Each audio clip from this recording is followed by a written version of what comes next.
I call this meeting to order. Welcome to meeting number 108 of the House of Commons Standing Committee on Natural Resources, pursuant to Standing Order 1082, and the motion adopted by the committee on Tuesday, November the 29th, 2022. The committee is resuming its study of Canada's electricity grid and network. Today's meeting is taking place in a hybrid format. All witnesses have completed the required connection tests in advance of the meeting. I would like to remind participants of the following points. Please wait until I recognize you by name before speaking. All comments should be addressed through the chair. Members, please raise your hand if you wish to speak, whether participating in person or via Zoom. The clerk and I will manage the speaking order as best we can. And now I would like to welcome, we have a new clerk for our committee. Please welcome Mr. Thomas Bigelow to our committee. Welcome. Sir, welcome, Thomas. And I would like to thank our former clerk, Alexandra Vasiliev, for his dedication and hard work to our committee over the last year or so he was with us. So thank you, Alexander. Okay, now I would like to welcome our witnesses with us today. As an individual, Dr. Christina Hoika, my apologies if I mispronounced your name, Associate Professor, Canada Research Chair in Urban Planning for Climate Change from the University of Victoria by video conference. From the Canadian Climate Institute, Jason Dion, Senior Research Director. From Macdonald Laurier Institute, Dr. Heather Exner-Pirot, Director, Energy, Natural Resources and Environment by video conference. From the Pembina Institute, Scott McDougall, Program Director, Electricity. And from the Transition Accelerator, Mo Kabara, Vice President. We will have up to 5 minutes for opening remarks, and I will start with Dr. Christina Hoika, who's on video conference for 5 minutes. Please go ahead. You have the floor. Thank you for the opportunity to speak today. I'm sorry I cannot be there in person. I want to focus my comments on the societal impacts and opportunities of an electricity transition. An energy transition to mitigate and adapt to climate change is a societal transition. Most scenarios show that decarbonizing the energy sector in Canada means doubling to quadrupling the size of the 152 gigawatt electricity system to replace fossil fuels. This transition can be accelerated and supported if policies and institutions are designed based on principles of equity, justice, and resilience across society and generations. Canada has strengths to support a transition that is framed this way. These include a history of municipal and cooperative ownership of renewable electricity sources and infrastructures. It also includes Indigenous leadership and advocacy to own and operate renewable electricity resources and infrastructures. The implementation of the United Nations Declaration on the Rights of Indigenous People, or UNDRIP, in law, and past experience in implementing policies to support partnerships between communities and industry. There are also important barriers that need to be removed. These barriers that need to be removed include supports to fossil fuel use, the lack of supportive procurement policies that provide market access for renewable electricity and related infrastructure, the lack of ability for Indigenous nations to own and operate their own electricity utilities, the lack of sufficient access to financial support, particularly for Indigenous nations, the lack of representation of diversity in electricity and regional resource planning, and the lack of tracking of renewable electricity projects and infrastructures, particularly those that are owned and operated by communities, cooperatives, and Indigenous nations. And who is impacted, which impedes analysis relevant to the creation of just policy. That is to say, currently, we do not know very much about community-owned and community impacts of renewable electricity and infrastructure across Canada. The European Union has developed policy frameworks for something called citizen energy communities and renewable energy communities. And these frameworks bring together citizens, energy utilities and companies, and local governments to invest in renewable energy technologies and related infrastructure such that socioeconomic benefits that flow to communities are prioritized. Canada should be investigating the value of adapting some of these policies here. The implementation of these principles, enablers, and removal of barriers can accelerate a low-carbon energy transition to mitigate climate change by improving support and partnerships. Research shows that when fairness and transparency are present in decision-making for energy projects and electricity projects, and the impacts and benefits are distributed fairly to affected communities, social acceptance increases. Intergenerational justice is critically required as a pillar in this transition. My research team at the University of Victoria prepared this statement. We are a group of 10 youth comprised of undergraduate, master's, PhD students, and postdoctoral researchers who are concerned with the social and ecological impacts of Canada's current energy systems. We study intergenerational justice, energy democracy, the well-being of ecosystems, and the impact that a low-carbon transition has on communities. We urge policymakers to ensure that all communities impacted by changes to our energy system are empowered to participate in the entirety of the low-carbon energy transition. The energy transition must be more than renewable. It must be democratic, transparent, and just. Thank you very much for the opportunity to speak today. Thank you for your opening remarks. And I failed to mention at the start of the meeting, I use these two cards. Yellow is the 30-second warning, and the red is that time's up. And I'll try not to interrupt you mid-sentence, but you were right on time with a few minutes to spare. So thank you for your opening remarks. We will now go to, from the Macdonald-Laurier Institute, Dr. Heather Exner-Pirot. You have 5 minutes. Please go ahead.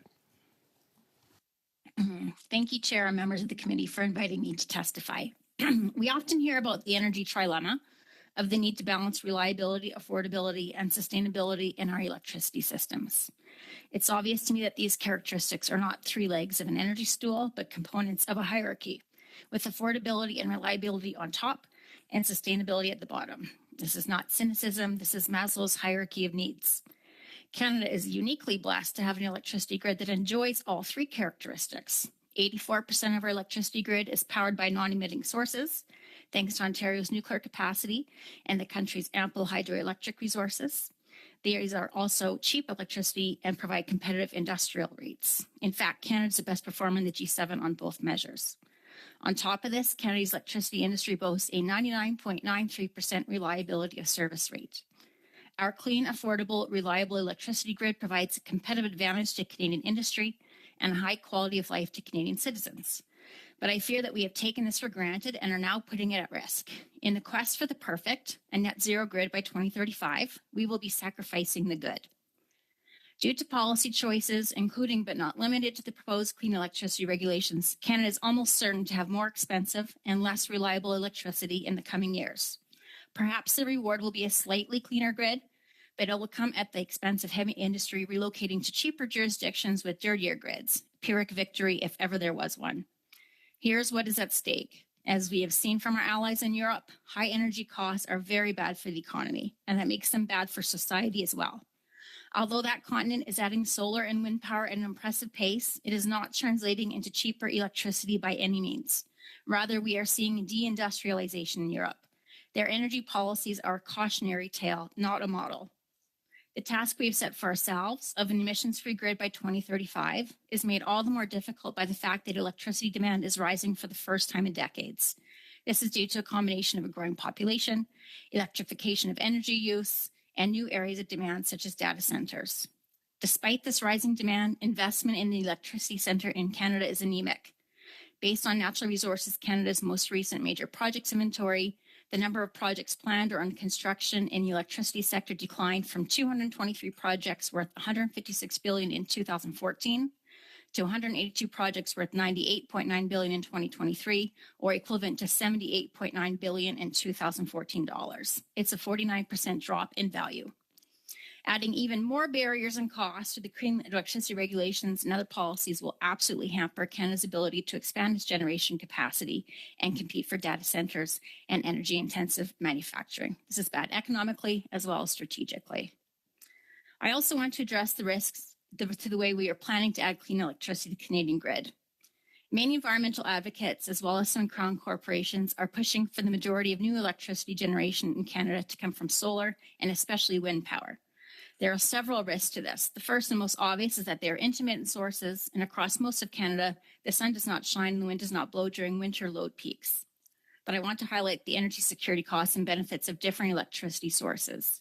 Canada has abundant natural gas, uranium, and water. Our supply chains are almost wholly domestic for nuclear, hydro, and natural gas power generation. By contrast, the global supply chains for solar panels, wind turbines, batteries, and electric vehicles depend to a large extent on China, a potential adversary on whom we have been applying tariffs due to unfair trade practices. Inasmuch as the federal government has jurisdiction to improve affordability, reliability, and sustainability, it should be incentivizing those sources of generation that enhance rather than detract from energy security. An emissions-free grid is a commendable goal. With advanced nuclear, CCUS, hydrogen, and pump storage, we have several good options for clean electricity available in the medium term. I'll finish by suggesting that decisions on Canada's electricity grid should respect and defer to those charged with managing Canada's electricity grid rather than environmental organizations. When the electricity industry says 2035 is too soon to achieve our emissions goals, I believe them. I also believe they are acting in good faith to decarbonize as fast as it's economically and logistically feasible. We'd all be better off if federal policies were directed at supporting their efforts rather than complicating them. Thank you for your attention. Thank you for your opening remarks. We'll now go to Canadian Climate Institute, Jason Dion. You have 5 minutes. Thank you. Mr. Chair, members of the committee, thank you for the invitation to be here today to talk about Canada's electricity grid and networks. My name is Jason Dion, and I'm the Senior Research Director for the Canadian Climate Institute. Our research indicates that while there are a range of pathways Canada can take to achieve our climate target of net zero emissions by 2050, one thing is certain: all roads to meeting Canada's climate goals will be accompanied by significant changes in the electricity sector. Canadian electricity systems must become bigger, cleaner, and smarter, and these transformations must all be happening simultaneously. Let's start with bigger. We are seeing already early signs of growing demand for electricity coming from industry, electric vehicles, and the installation of heat pumps. And we anticipate even more demand will come as Canada continues to electrify. To meet this growing demand, we find that electricity generation will need to grow 1.6 to 2.1 times by 2050. At the same time as electricity systems will be getting bigger, they must also be getting cleaner. This means reducing our dependence on fossil fuels for electricity generation and building up sources of clean power. Nuclear and hydro will need to maintain their important roles in providing non-emitting baseload power, but wind and solar will need to grow significantly, with our estimates showing they should form 60 to 95% of new capacity added by 2030. When it comes to cleaning generation, the phase out of coal power in Canada is already doing a lot of heavy lifting. Electricity sector emissions have fallen by almost 2/3 since 2005. The forthcoming federal clean electricity regulations, alongside the clean electricity investment tax credits and industrial carbon pricing, will play a pivotal role in continuing this progress. Our research indicates that aligning electricity systems with the clean electricity regulations is achievable, and in some cases will only represent an acceleration of provincial utilities' existing development plans. Of course, electricity needs to remain affordable and reliable, and we've been pleased to see flexibilities included in the clean electricity regulations that will allow for continued use of gas-fired power when it's most needed, especially as its alternatives are in their early stages of development. Which brings us to the third part of bigger, cleaner, smarter. Investing in emerging solutions that make grids smarter or more flexible will help us reduce our reliance on gas as well as the size of the necessary build-out. These solutions include things like geothermal power, battery storage, demand-side flexibility, and greater interconnection. But as it stands, short-sighted planning risks delaying build-out of some of the bigger, cleaner, smarter electricity systems Canada needs. While some jurisdictions have long-term climate goals, none has policy architecture that sufficiently maps out its goals' implications for the electricity system. This puts utilities and regulators in a difficult position, since they can lack a defensible basis for proceeding with a system build-out at the pace and scale that will ultimately be needed. An important emerging tool called net zero energy roadmaps can help address this risk. These roadmaps articulate a provincial or territorial government's independent vision for the evolution of its energy systems to meet climate goals by 2050. In this way, energy roadmaps provide signposts for the provincial utilities and regulators that will lead and oversee the build-out, and a clear and defensible basis for their decision-making. Numerous provinces now have roadmaps developed or in the works. For its part, the federal government can support provinces' efforts by offering sustained, predictable support for clean electricity projects. A notable example is the forthcoming investment tax credits, which will allow for the capital cost of clean electricity projects to be refunded 15 to 30%. The federal government can also repurpose existing programs to enhance the build-out of smarter electricity systems, for example, by restructuring its Smart Renewables and Electrification Pathways program to focus exclusively on the deployment of demand-side flexibility as recommended by the Canada Electricity Advisory Council. To be clear, it is provinces and territories that will be in the driver's seat in this effort. Along with producing energy roadmaps, they are responsible for implementing electricity sector policies, establishing mandates for utility regulators, Crown utilities and system operators, and overseeing decision-making processes. But for Canada to truly act effectively on each of the moving parts of the electricity system, we need federal, provincial, and territorial governments to use their policy tools in an integrated, coordinated, and rapid way. Transforming Canada's electricity systems is necessary if we are to reach our climate goals. But while it is possible, it is a very large task. Acting early and wisely through smart policy that can work in the Canadian Federation not only reduces the risk of falling short of our climate targets, but it will also reduce the cost of the needed system transformation. Thank you again for your invitation, and I'll welcome any questions you might have. Thank you for your opening remarks. We'll now go to Scott McDougall from the Pembina Institute. You have 5 minutes. Thank you, Mr. Chair, and thanks to the committee for the opportunity to speak here today. So my name is Scott McDougall. I am the director of the Pembina Institute's electricity program. Before joining Pembina, I worked in climate policy with the government of Alberta, and I've also worked in the oil sands industry, including as the lead for a large 800 megawatt cogeneration project near Fort McMurray, Alberta. The Pembina Institute is a national charity and a clean energy think tank advocating for strong, effective policies to support Canada's clean energy transition. Pembina was formed 40 years ago in Drayton Valley, Alberta, as a response to a sour gas blowout, and now has offices in Calgary, Edmonton, Ottawa, Toronto, and Vancouver. I'd like to talk about a few things I think are very exciting about clean electricity investments and prospects for Canada cementing its clean electricity advantage among investors and businesses. According to the International Energy Agency, global clean energy investments this year are nearly double investments in fossil fuels, and annual investments in solar photovoltaics now surpass all other power generation technologies combined. As a result, there are some jurisdictions around the world now producing upwards of 60% of their annual electricity needs from wind and solar alone. And since the costs of wind, solar, and batteries are already competitive with gas-fired power and other alternatives, their costs continue to drop, this is a good sign for prevailing strong investment in renewables. Canada has a distinctive electricity system offering many decarbonization opportunities. Currently, it's a collection of 13 unique and complex grids, while some hydro-rich regions in Canada are already benefiting from emissions-free power or have legacy nuclear. Many are still heavily dependent on fossil fuels. Canada gets just under 9% of its electricity from wind and solar today, compared with the United States at 15% and the United Kingdom at 34%.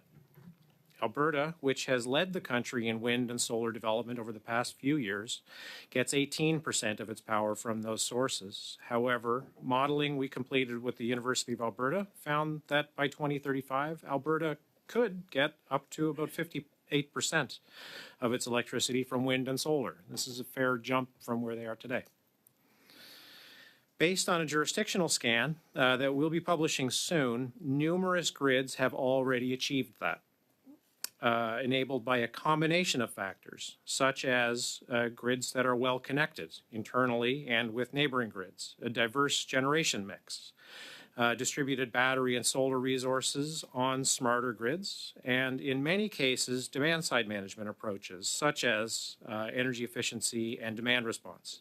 Here in Canada, I think the Ontario Independent Electric System Operators Conservation and Demand Management Programs offer some very good examples of those demand-side programs and successes.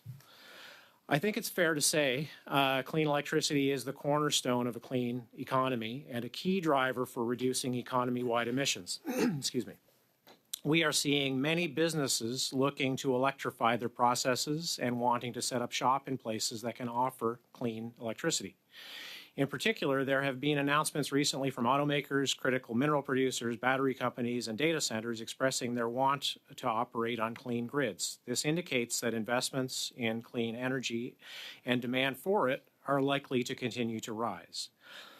If we can't meet that demand, then industry will take their investments elsewhere.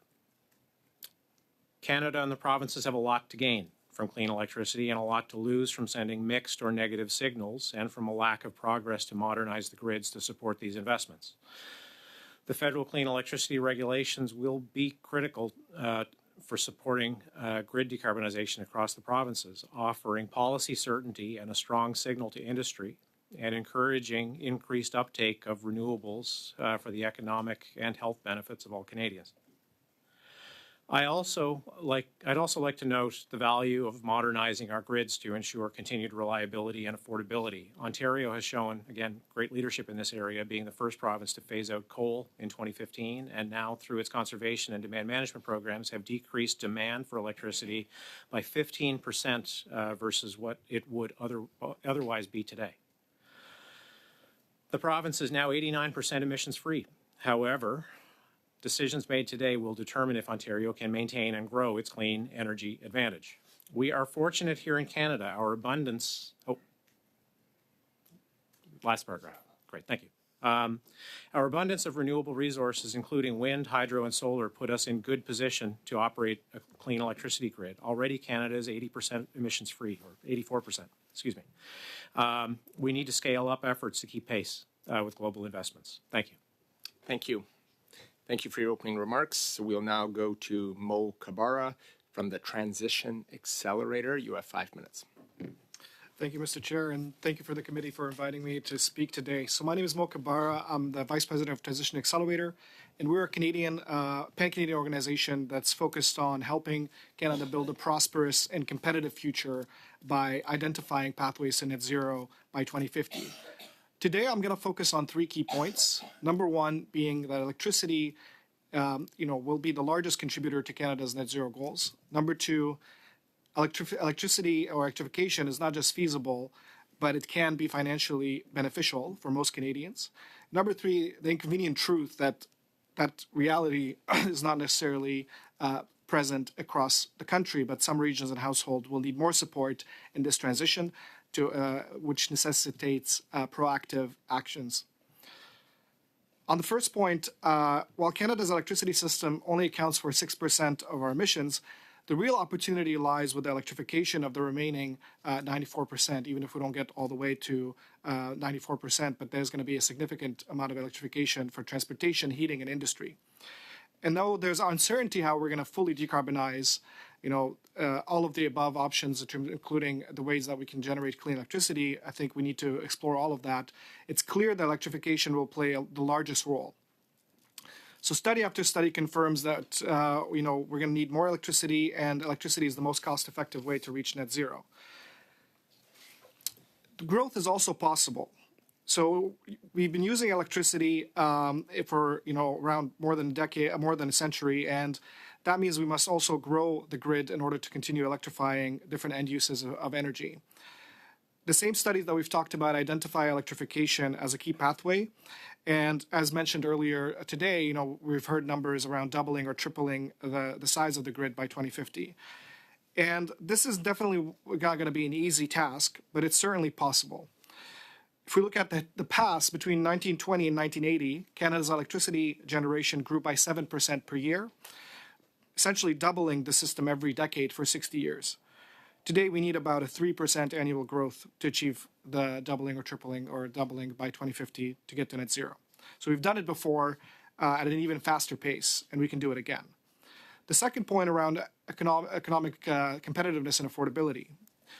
So growing the grid isn't just a climate solution. As mentioned earlier, it's also a way for to ensure Canada's competitiveness. And if we look at some of the investment that we've attracted in the auto sector and the battery sector, Volkswagen, Umicore, Northvolt, Stellantis, GM, Ford, all these companies, what they have in common is that they've committed to decarbonizing their operations. Some years are 2030, some 2035, some 2040, but it's clear that they're looking for affordable, reliable, and clean electricity for their businesses.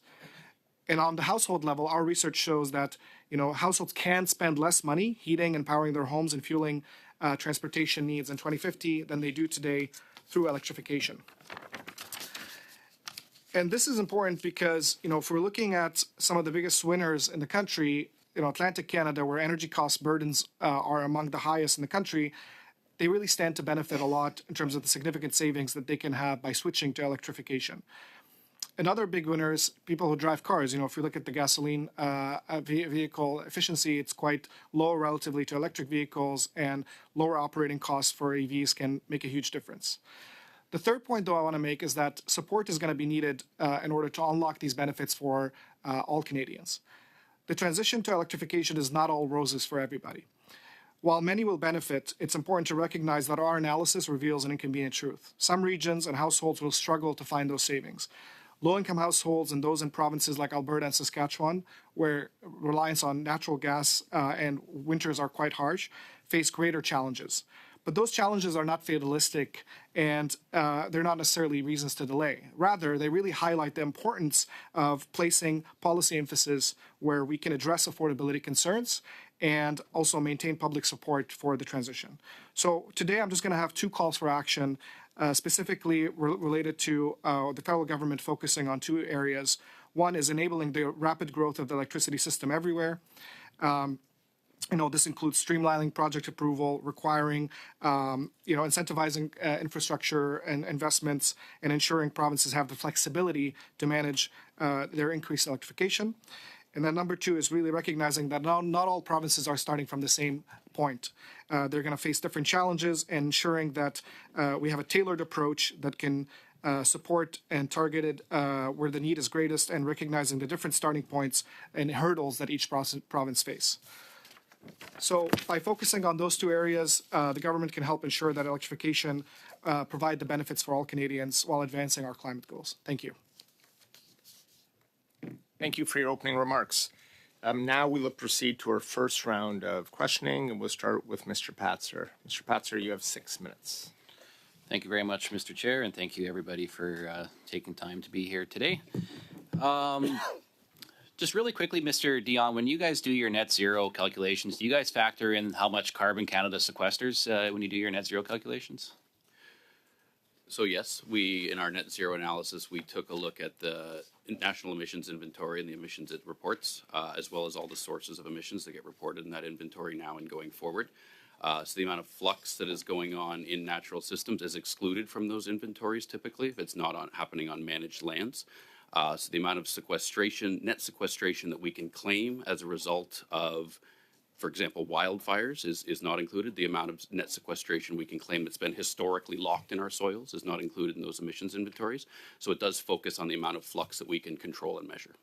Okay, yeah, I find that interesting. So I did actually ask the government for information on what farmland does, and they don't track it. They have no idea. So I just wanted to just see who's tracking what and see who's got an idea of what sequestration actually does for net zero. So thank you for that.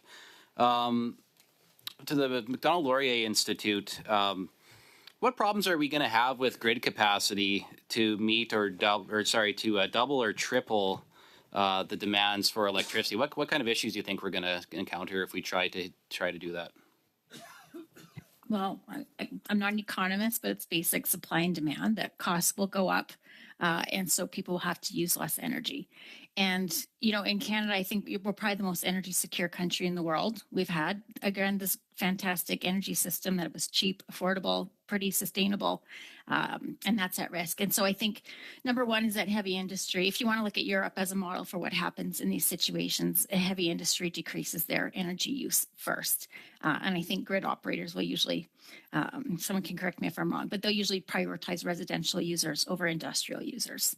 And so compromising our ability to build, and we all know it's difficult to build in this country, is reducing the amount of capacity we can add. We all know that we want to increase the capacity for electrification goals.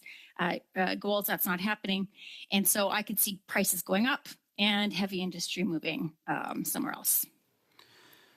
System operators in Ontario as well as Alberta have publicly raised concerns that they could not follow these electricity regulations without impacting the grid's reliability. So do you have more to add on the risks of grid reliability?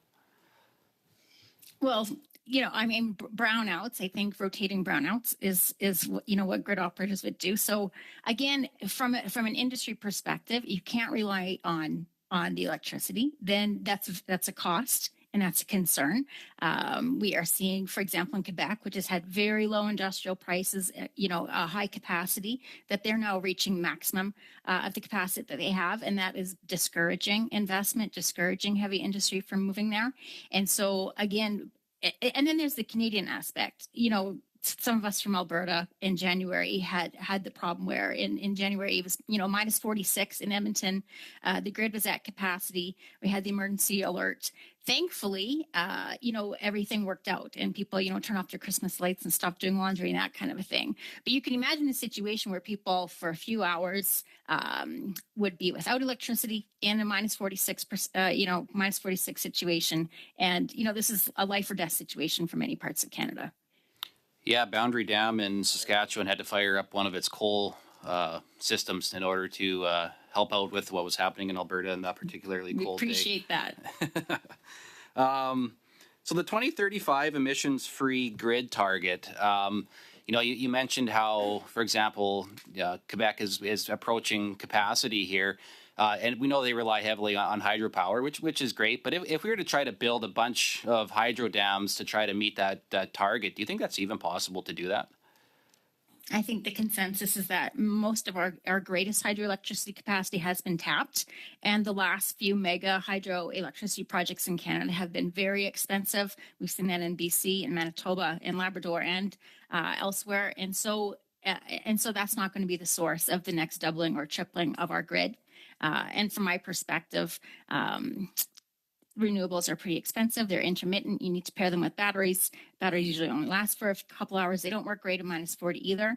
And so I think nuclear in Canada is the most obvious situation that, to proceed with a clean electricity grid. Okay, and you mentioned a need to balance reliability, affordability, and sustainability. Do we have a sense of how Canadians prioritize those things? Have you done any research on that, or do you know of any that's been done? Lots of pollsters do this, so I can highlight two. One is from Abacus Data that came out last week. If anyone saw it, saw that Canadians' concern with climate change dropped 14 points in the last year. We've seen decline in support for the carbon tax, and again related to affordability issues. And my institute and CD Howe did our own polling with Nanos. We commissioned Nanos to do some polling, and they found that the top energy concern for Canadians was affordability, followed by reliability, followed actually by safety, and sustainability was ranked as the fourth or the lowest energy concern of those four. And so it's not that Canadians don't care about climate change. I certainly care about climate change. It's that if it's not affordable first, how the attention and the resources that we want to put into sustainability will certainly fall down the totem pole. Thank you. We'll now go to Mr. Shifke for 6 minutes. You have the floor, sir. Thank you very much, Chair, and I'd like to add my welcome to all of our witnesses today. I'll start my line of questioning for you, Mr. McDougall.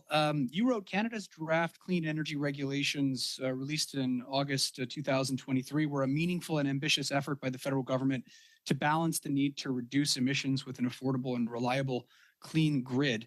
Can you elaborate on that? And more specifically, for the analysts that are going to be putting together the recommendations, what aspects of those regulations do you think will be most effective in helping us achieve our goals that perhaps we can even enhance and modify? Sure. Thank you for the question. I'm just going to zoom out just a little tiny bit from the question for 1 second, just to say that I think that around clean electricity investments and progress towards net zero grid, I'm going to separate. I want to talk about the incentives for that for just a second. I think that the primary incentives driving that shift are going to be coming from the carbon pricing systems, especially the credits trading that will be going on within those systems. That will do the lion's share of the work to drive the emission reductions. As well, the investment tax credits that are being brought forward or are in place will do a lot to drive those incentives. But those aren't going to create a lot of certainty about the timing of the investments around clean electricity, and I think that that's where the clean electricity regulations are going to come in. They provide some certainty around timing and endpoints in terms of emission performance for gas in the system that really send a strong signal driving some certainty into investment. Thank you.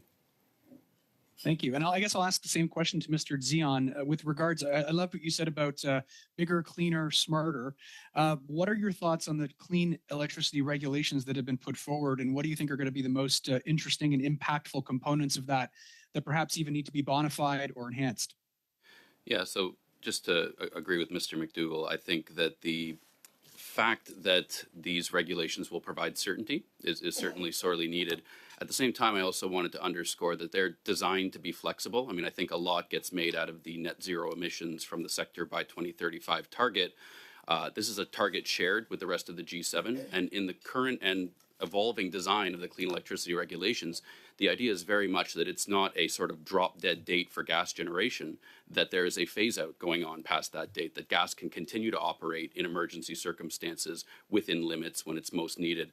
So it's important that that level of flexibility, that recognition that reliability is paramount in the management of electricity systems is certainly really important. At the same time, we want to be making the most economical and optimal use of gas-fired generation that we can. And these regulations help incentivize greater reliance on renewable forms of electricity, as well as other sources of flexibility outside gas generation. And I think continuing to explore that flexibility in ways that balance the competing priorities that the regulations are after, I think will be helpful. Thank you. And I guess the same question for both of you, or a different question for both of you. How important is carbon pricing going to be to bringing in that investment that we're going to need to see grow over the next 5, 10, 20 years? How important is carbon pricing going to be to that? And I guess I'll start with you, Mr. Zian, because I already have you, and then we'll turn it over to Mr. McDougall. Sure, I think very important. That signal that comes in the form of carbon pricing, the excess credits that the sector can generate and sell to those that are regulated under those systems, provides a revenue stream. And in Alberta, it's been extremely helpful for securing financing. So I think it is extremely important. My organization's done some work on ways that those systems could be strengthened to provide greater incentives and reduce uncertainty. But certainly the price incentive that the regulations provide, that carbon pricing provides, is really important complement to the regulations, as are the proposed investment tax credits, which help defray some of the costs. Thank you. And I'll turn it over to you, Mr. McDougall, for your thoughts on that as well. Yeah, I absolutely agree with Jason. And having worked in Alberta's tier system as well as the predecessor pricing systems to it, I mean, I'd be the first to admit that some changes are going to be needed in there. They're going to need to strengthen that existing system. I think some folks have probably seen some of the news articles lately just about the very low credit prices right now in the tier system. Doing some things to strengthen I guess it's the stringency is sort of the technical term for that system, is going to be critical to soak up some of the surplus supply of credits, especially as companies continue to invest in line with their net zero goals. They will continue to, demand for credits is going to continue to go down as emissions come down, and generation of credits is going to go up. So the systems are going to need to adapt in line with that to keep a bit of a market balance around those credits. That's sort of the key change that's going to be needed. Thank you. Thank you. And Mr. Zion, you had said that your organization has done some research and work on this. Can you share that with the committee, please, so we can use that information perhaps in our analysis in the report that we're going to put forward? Yeah, absolutely. So we have some research on large emitter trading systems and how they can be managed and regulated in a way to shore up the market for credits in some of the ways Scott was talking about. Thank you very much. Last question that I have, if I have some time, Mr. Chair, is for Dr. Exner-Pirot. I hope I'm pronouncing that correctly. You had mentioned the situation in the winter when it was minus 35 and below, where there was a crisis, essentially, right? That we weren't sure whether or not we would have the electricity necessary to be able to heat homes. Are provinces making sufficient investments and supports for transmission and generation, or is this driven mostly right now by the federal government? Mr. Shifke, sorry to interrupt. We are over time, and But Mr. Chair, it was such a good question. And yeah, Dr. maybe a very quick, enthusiastic about answering it. Very quick answer, if you could do it, Ms. Pro. I'll do a quick answer. Of course, the electricity grid is not mostly the federal government's responsibility. That was, the Alberta operator. The good news is that we have had quite a bit more generation come online in Alberta, and so we don't expect to see a crisis of that kind for many years. Thank you for your generosity, Mr. Chair, and thank you, Dr. Exner-Pirot. Thank you. We'll now go to Monsieur Smart for 6 minutes. Merci, Monsieur le Président. Thank you very much, Chair. I would have a question for Ms. Pirot from Macdonald-Laurier Institute. Can you hear me? Is the interpretation coming through? Yep, good. I'm a little bit unclear on some of the information that you have offered. You seem to be convinced that Hydro-Quebec has attained pretty much control on the majority of their projects, but there's still a number of projects that could be proposed, and the demand is constantly rising. I think that the plan in Quebec goes to 2050 and demonstrates quite clearly, particularly in the Saguenay-Saint-Jean region, we have a lot of wind farms. 10 million megawatts could be added with this project. Hydro-Quebec, I think, has attained a certain plateau on its capacities through hydroelectric regions. Can you comment on that? Well, thank you very much for your question, Mr. Simard. Quebec's hydroelectricity resources are a jewel in the Canadian electricity grid. And so I don't mean to diminish it. I think as you've acknowledged and as Hydro-Quebec has acknowledged that it is reaching the end of its current capacity and needs to add at great expense some additional capacity. And as far as I've read, the dollar figures are in the tens of billions of dollars to add greater capacity in the coming years. And that will increase rates certainly for Quebec ratepayers, and that will certainly be probably a deterrent to industrial users. But because Quebec's power is so cheap, perhaps there's still a competitive advantage. Je vous remercie simplement pour. Thank you very much. But if Hydro-Quebec wants to see a growth project and has to respond negatively to any project to get access to these,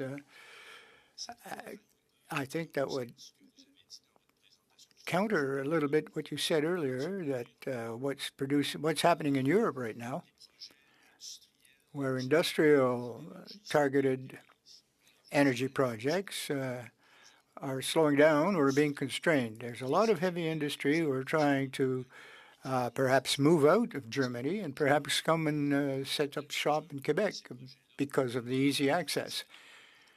but no one is asking to settle in Alberta, which strikes me as very strange. You have, why don't those heavy industries go to Alberta? What's the problem and what's their hesitation? Well, I guess we can make this into Quebec Alberta situation. For my part, I hope Quebec has very competitive electricity rates and can attract heavy industry from Europe and for elsewhere. On the Alberta side, there is some excess generation now, and there is, as I understand, even 5 gigawatts in the interconnection queue of data centers.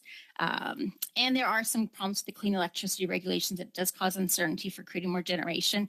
We have very cheap natural gas. All of Canada benefits from BC and Alberta's natural gas, pretty much the cheapest in the world.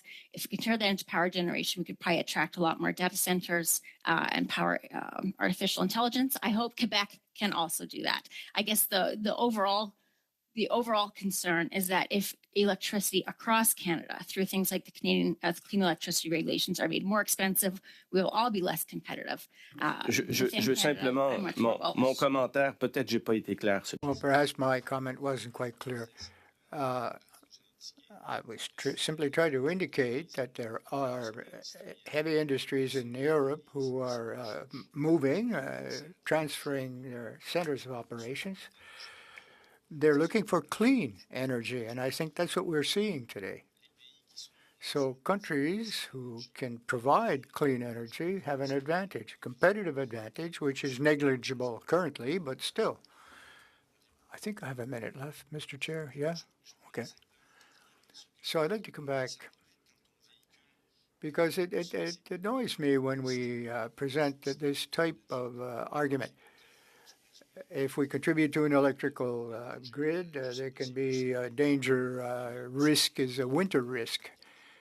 What we call the hot spot is between 15 and 100 kilowatts per year, where for perhaps they have a request for more energy for 5 to 50 hours in a year. So there's already measures that have been put into place in Labetia. We can redirect into the Quebec region, for example, a part of their hydroelectric energy to overcome this particular peak. So the use that people wear a freezer in the winter because they don't have access to enough energy. This is only for short periods of time usually, and our systems are relatively resilient to allow people to work through these harsh periods. So I don't know if you agree with me, but I find it a little rhetorical. I guess what I would not to argue with you, sir. As a reply, it is clear to me, looking at Hydro-Quebec's plans, that electricity in Quebec will get more expensive in the coming years. Hopefully we can maintain reliability. And across the country, of course, there's differences. Quebec has exceptional resources that are clean, that are cheap. Not every province has those same resources. And the clean electricity regulations certainly impact different jurisdictions differently.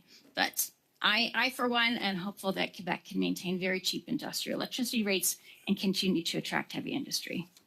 Thank you. We'll now go to Mr. Angus for 6 minutes. Thank you. I'll start with you, Mr. McDougall. The Pembina Institute had a fascinating editorial in the Globe and Mail this past week about how much Alberta has lost out in its clean energy advantage since Daniel Smith sent the signals that this was not a province open for business.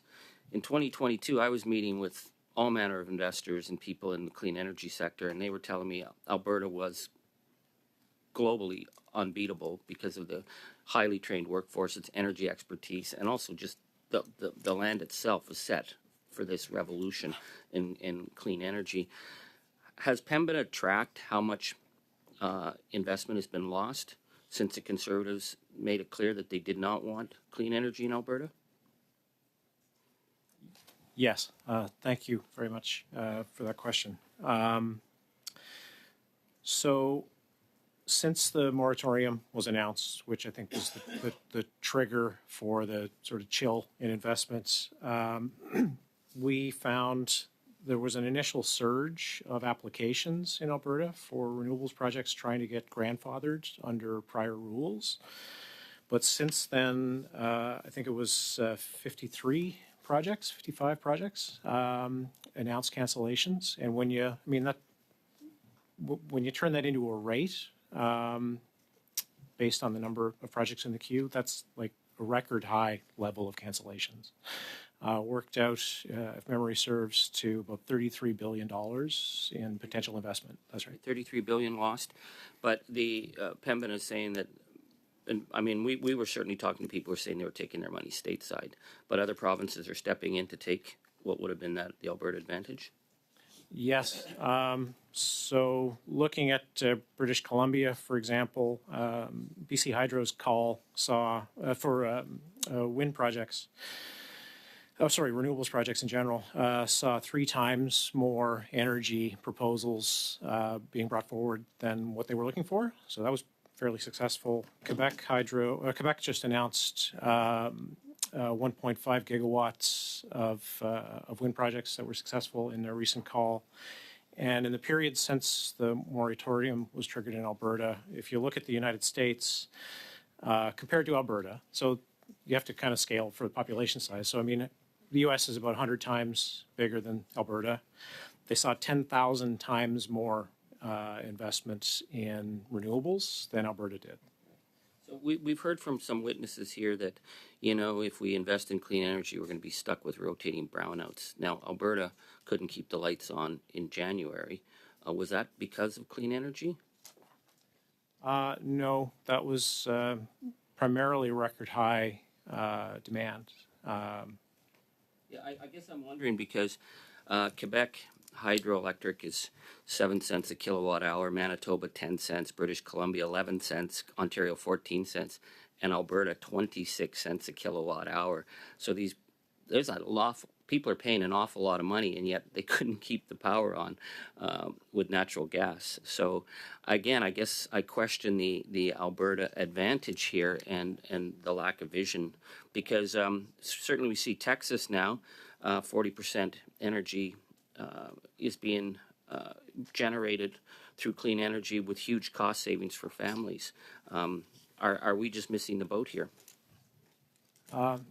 Yeah, I think so. I mean, that's one of the reasons why we're working on a jurisdiction scan, because I think we lose track of what's going on in other places. Like, you know, California in 10 years, I mean, Alberta went from 5% to 18% in 10 years, renewable energy on the grid. In the same period, California went from 13 to 36%. Texas went from 12 to 36%. Ireland, 25 to 42. I mean, I can go on, but they're... I'm going to switch to Mr. Kabara on that same point. Again, what we've heard from some of our witnesses is that if we invest in renewals, we're going to chase away all our heavy industry, and, you know, the end of the world's going to come, and the frogs and the locusts and stuff. California, which is moving towards 100% renewable, has an economy that's 1.7 times greater than Canada. And a lot of that's being driven now by the battery revolution. So is it that it's just too difficult for Canada to compete? If California in, 5 years increased their battery storage capacity 10 times, are we just ragging the puck here? So I think that the battery industry and the investment attraction that we've done in Canada for the battery sector, highlights really the importance of, essentially transforming the auto sector here in Canada, like that's essentially in Southern Ontario. I think that, including additional types of generation to ensure reliability and affordability, including also batteries for firming up capacity, is something that we're seeing in all jurisdictions, and that definitely comes with cost. We need to recognize that. We need to be very clear about the additional costs. When we're looking at wind without batteries, it's much cheaper. If we want to add firm capacity, it will increase the cost. But one of the things that is happening is that we're seeing a level of innovation that is happening in battery technology that is, quite fast relatively to other types of technology, and mainly because batteries are modular, and there's an economy of scale there that happens that you can't really get with like large single, like one-off projects, right? Like, so I think that investing in battery innovation and specifically grid battery innovation is something that is going to be critical to ensure that we can still provide clean but also affordable electricity. Thank you very much. Thank you, Mr. Angus. We'll now go to Mr. Falk for 5 minutes. Good. Thank you very much, and thank you to all of our witnesses for your presentations. Mr. Kabara, I'd like to start with you with a question. You just made a comment that wind on its own is pretty cheap, but if you put it in combination with battery storage, it significantly increases. How much does that cost increase, wind and battery? Yeah, so I mean, I think there's no single number. It really depends on at this kind of like at a system level, but definitely we need to kind of ensure that when we're talking about, you know, cost of wind or cost of solar, we're differentiating that from wind with wind plus batteries. At today's cost for producing batteries and storing energy in batteries, what does it cost? How much does it add to the cost? I can't give you a single number because it really depends on the type of system that you're operating on. Is it a lot, a little? Does it double the cost? It does not double the cost. Doesn't double. Yeah, so it depends somewhere between 20 to 50%. Okay, thank you. Okay, Dr. Exner-Pio, thank you for your comments. I'm just looking in the brief that you submitted here, and you indicated that in 2014 there were 223 projects, and that has dropped now to 182 projects in the construction of electricity production. Is that because projects have been completed, or is there another reason for that drop? There was probably multiple reasons, and I think Electricity Canada has a pretty good brief on some of the headwinds facing them. I think one of it is that, again, the cheapest hydroelectricity or the best hydroelectricity resources have been exhausted, and so we aren't building as much hydroelectricity as we used to. There's quite a sharp decline in hydroelectricity, and nuclear also faced some headwinds, and so there was not a lot of nuclear builds, but that's increasing. That is one bright spot I would say in Canada's electricity grid right now is the refurbishments in Ontario, and also permitting, transmission costs, all those kinds of things have provided headwinds. Also, that there's probably more industrial demand in 2014. That was a period of relative economic boom in Canada and significant heavy industry, lots of build out, for example, in the oil sands, and that has decreased the last 10 years. So some combination of all those factors. Okay, and when you look at Canada's electricity grid and you consider the two different components of it, one in hydro generation or electricity generation, the other in electricity transmission, where should the focus be today? Again, one part that I think is often missing from our discussions on Canada's electricity grid and energy systems is independence, energy security independence. There is certainly a role for solar and wind in a sunny place like Texas or California. Solar is good, but we've already seen the government of Canada, and this has happened with bipartisan support, place tariffs on Chinese wind turbines, on Chinese solar panels, on Chinese electric vehicles, probably some battery components and critical minerals coming up. The United States has already done that. And so, seeing where the puck is going geopolitically and wanting to make sure that we are insulated and drawing on our strengths, of which Canada has tremendous strengths. And so we have, very rich deposits of uranium. Our nuclear supply chain is almost fully domestic. And we do have incredible natural gas. And if we can get carbon capture prices down, then natural gas becomes extremely competitive also. So play to our strengths rather than, relying on global supply chains, which are highly vulnerable. I'm wondering if you have done an analysis on the cost of production, taking both into consideration the capital cost and operating costs of the different sources of electricity. If you have a scale on what types of energy cost what amount, and I understand there's some geographical differences, but when you look at Canada as a whole, between coal, gas, wind turbine, hydroelectricity, nuclear, do you have a chart that would show the different cost of production, or including the capital cost? I do. The McDonald-Laurier Institute recently commissioned a paper from Edgardo Sepulveda, who is an economist in Ontario. And so it is focused on Ontario, but the nice thing about Ontario's grid, it is very diversified. It has all these different sources. And so there's a chart in there looking at the different costs of different kinds of electricity. Certainly hydro is very cheap. Nuclear is then next cheapest, then gas, then wind, and then solar. And so looking at the costs being paid today. Yes. Yeah. Could you provide that to our committee, please? And one final question. When you look at the clean energy regulations, what is the biggest impediment to further develop our energy sector? I defer to the electricity industry on this, and this is what they're saying in their brief, and I'm sure some of your other witnesses, that it causes a lot of uncertainty, that it's imposing unrealistic expectations, especially in parts of the country where their strengths historically have been in coal and natural gas, where they don't have great hydro resources. Nuclear is still expensive, probably a decade away from really applying nuclear in those provinces. And so just having to be reasonable about the timeline it takes, the logistics it takes to actually build out generation to the scale that we're talking about. Thank you. We'll now go to Mr. Bruson for 5 minutes. I have a few questions. I was really interested in some of the conversation about industry because we're hearing two different things today.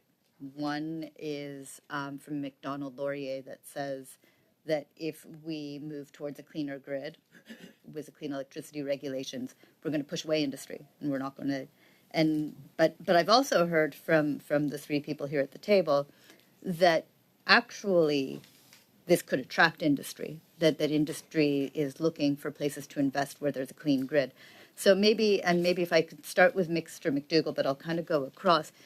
How do you counter what the comments that are being made saying if you do this, if you move to a clean grid in Canada, you're actually pushing away industry? Great question. Challenging question. Part of it comes down to cost assumptions around what's going to impact electricity costs and what's going to be, for example, as we're hearing today about potentially very high costs for wind and solar, I guess I'm very curious to look into McDonald-Laurier's numbers from Edgardo to try to understand why they're so different from what we're seeing in other costs from different grids throughout the United States. For example, published costs for wind and solar generation are like for that energy, they're generally a lot lower than other sources of generation, including compared with gas. There's always ranges of costs, but those ranges, as far as I've seen, are generally lower than the other options. So I think maybe there's some math differences to try to understand here. But also I think we're seeing in some of the announcements from a lot of industry investments, especially in Ontario and Quebec lately, the fact that the provinces have very clean grids was pivotal in some of those investment decisions. I think that's another point that needs an underline. Thank you. Tabara? Yeah, I'll just kind of reiterate what I highlighted in my opening remarks. I think what we need to also understand is, that companies are looking for clean electricity given their commitments that they've made.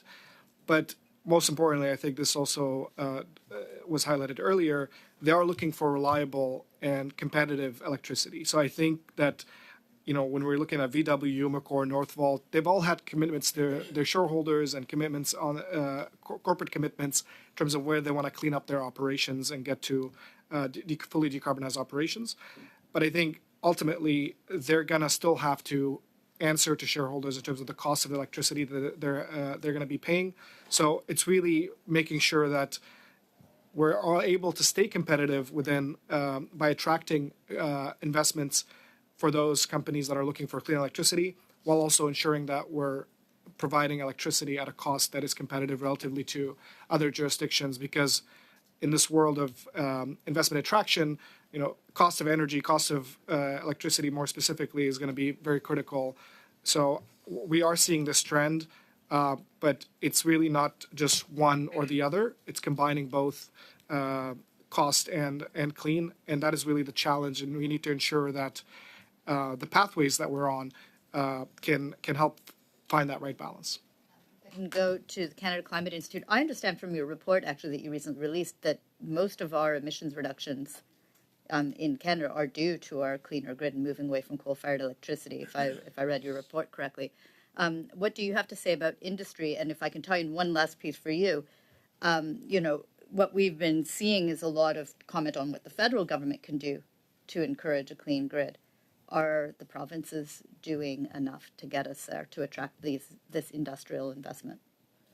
Yeah, so that's correct, that we found in our research that, and this is available on the public record and emissions inventories, that the electricity sector has led in terms of emissions reductions, reducing by almost 2/3 since 2005. So that's a huge success story. And most of it, or if not almost all of it, is due to the transition from coal to gas. So great, we've been able to make a lot of headway. I think as we look further out, we should remind ourselves, as we imagine what it would mean to use less gas, that many voices were similarly concerned about what a transition from coal to gas would mean for reliability, for costs. Now, I don't want to equate the two transitions. They are different than one another, but there's always some hesitance and understandable and appropriate reluctance when you want to do a transition in a sector as vital as electricity.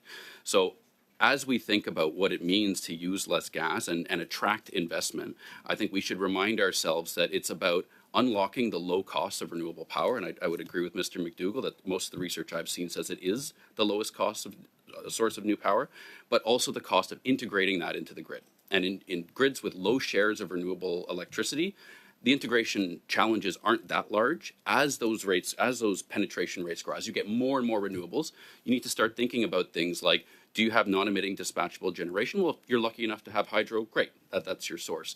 If it's gas, well, some amount of continued use of that is allowed under the clean electricity regulations. But there are other ways to match and offset the variability of renewables, whether it's batteries, whether it's greater interconnection with other jurisdictions, or whether it's emerging solutions like demand-side solutions. So I would agree with the witnesses beside me that it can be hard to parse what motivated an investment decision from a big global company, from an industrial player.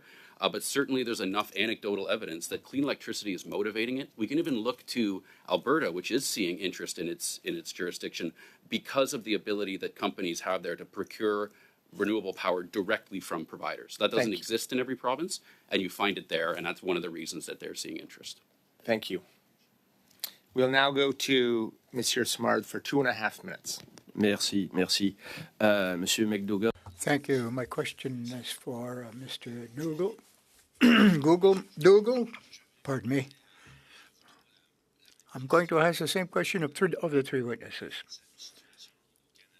We're facing a situation in Canada, if we wish to attract industries that are in the heavy industry sector, we have to provide them with clean energy, because this is what these stakeholders seem to be looking for. So what type of solutions, what options do we have? You've spoken of solar, wind, which may have an initial higher cost. But if we were to use carbon capture and storage, for example, that might level the price a bit. Major industries who are moving out of Europe, for example, are following that trend. So what would be your opinions? I'm going to break my answer into two parts, I guess. One is on the generation side, and the other part is on the modernizing the grid side of things, because I think both of these things would be part of the solution. So on the generation side, carbon capture and sequestration on gas-fired generation is a smart move, and where it makes sense and it's justified by the companies to go forward, I think it's a good ad. Canada, like I said in my opening remarks, Canada's got 13 very different grids. They're all complex in their own ways. Some of them are going to need a certain amount of gas online for probably a good long time. It will be used less but it will be more important to provide reliability services to those grids as the investment continues to put on a lot of wind and solar. And then the grids are going to need to modernize to be a lot more flexible and be able to cooperate, I guess, a lot better across borders. I'll stop there. Seconds. Yeah, I mean, I just think we need to have all of the above option depending on their jurisdiction. So carbon capture, SMRs, hydrogen, even for peaking plants. We don't really have the luxury of completely ruling out any option, but the level of investment that we have in these options should be proportional to their contribution. Thank you. We'll now go to Mr. Angus. Peut-être que M. Dion peut nous fournir. Perhaps Mr. Dion could provide us with an answer as well. Over time, maybe on the next round, we can get him to answer. Thank you. We'll go to Mr. Angus for 2.5 minutes. Thank you. I'd like to ask Professor Hoika a straightforward question. Since the Trudeau government signed its legally binding obligations at Paris, oil production has increased 25%. Now with TMX, we're going to see a much bigger increase despite our global commitments. And what we're told is that carbon capture will somehow make it possible to continually increase fossil fuel production while decreasing emissions. It's the drinking your way to sobriety approach that the Liberals have taken.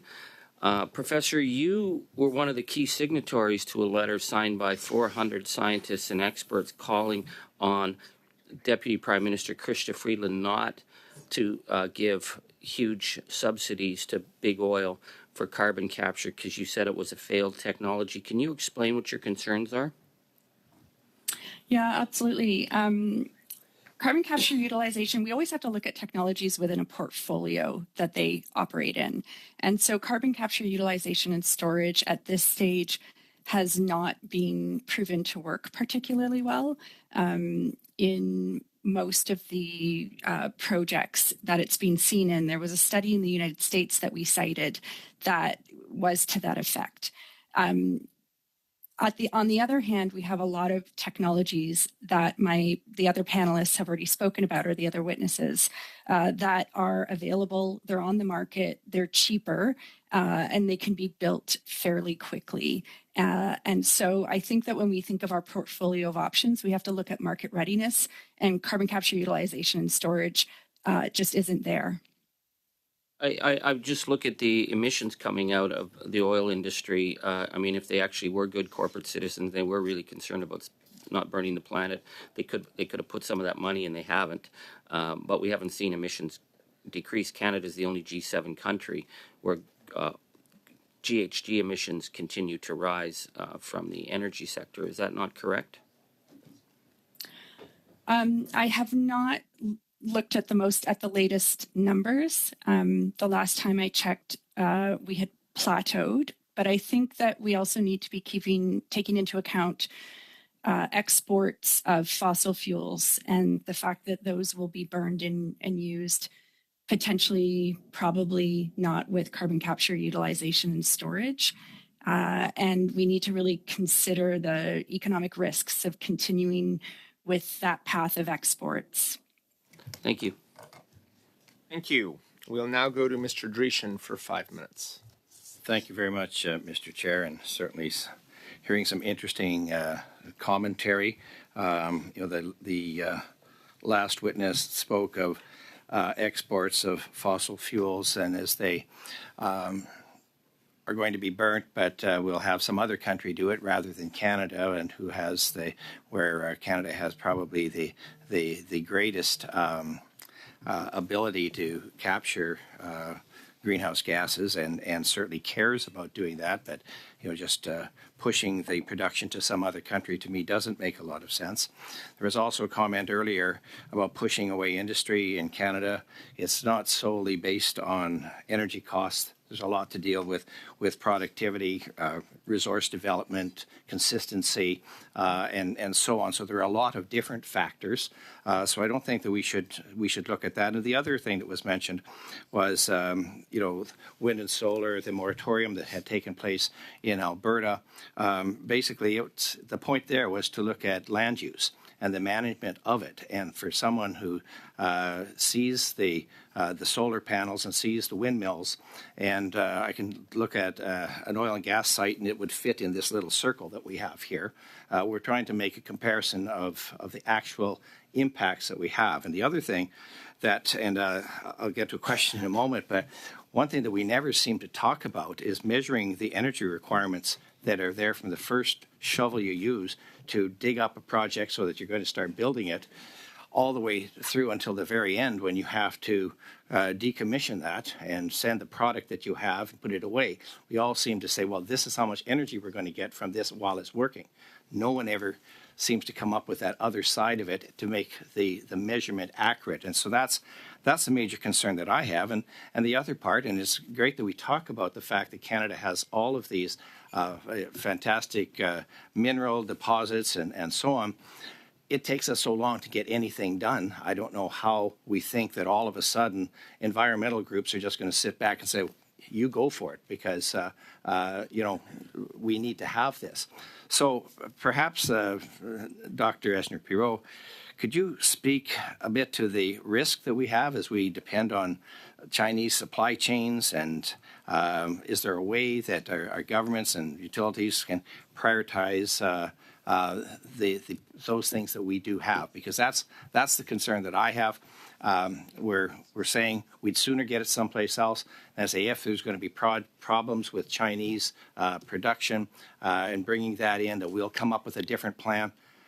I'd like to know where that plan is going to come from. So, Dr. Esner-Pirot, first of all, please. Sure. I think it's there's general consensus, certainly not an outside or rogue opinion, that China dominates much of the supply chain for many renewables, from critical minerals, from the development to the processing to the manufacturing of wind turbines, solar panels, EVs, and batteries. And China calls that their new trio. It's been a very strategic endeavor by them to dominate global supply chains in those aspects. And now we are seeing that they have oversupply and they are dumping. And the Canadian government has taken efforts to punish those or to deter those through tariffs. So has the United States. This week also has the European Union. And so this is very well recognized that this is an issue. Now, Canada is rich in critical minerals also, but we don't process hardly any of the critical minerals that we do process. And in terms of the ones that are useful for the energy transition, copper, nickel, graphite, cobalt, those are mostly down by double digits. Copper production in Canada since 2012 is down by 9%. Cobalt, nickel, are down by almost 40%. And so we are not producing the minerals for ourselves. We're not processing them here either. And so we are dependent in China, even where there are tariffs and even where you might get them from other Asian countries like Vietnam or Indonesia, that there's still supply chain behind that where a lot of components come from China. So in terms of thinking of North American energy independence, and we are very interdependent with the United States, our grid, our pipeline, our refinery, all of our systems, we really should be looking, and we are looking. People are very much concerned in Washington and elsewhere of making sure that we are independent here, that we don't need the shipping. Also, if there was a war in the South China, that would obviously impact the ability to ship product from China, not to mention the sanctions that would probably have to be imposed. And so here we have natural gas, we have everything we need for nuclear, we have still that great hydroelectricity as a backbone. And so using those strengths to build up our energy system, maintain that energy independence. We saw with Europe what happens when you are an energy independent, you depend on your adversary. Thank you. We'll now go to Ms. Lapointe for 5 minutes. Thank you, Chair. Throughout this discussion, I'm really struck by the notion of balance. The need not to ignore climate change, but also the need to try and minimize the financial hardship that can create for Canadians, and the idea of balance and supply. So my question is to Dr. Hoyka, and the same question to Dr. Esner-Pirot. Can you share your thoughts with this committee on infrastructure and resource balance as we transition to a clean energy economy? How do we ensure that we have enough capacity to heat homes, power vehicles, and so on? Thank you so much for the question. It's a really a very good question. So on infrastructure, my testimony has really focused on social acceptance, the flip side of that being social rejection of projects. And there's been a lot of discussion today around things like blackouts and brownouts, and those have been tied to social acceptance and conflicts around projects that need to be built. And so if we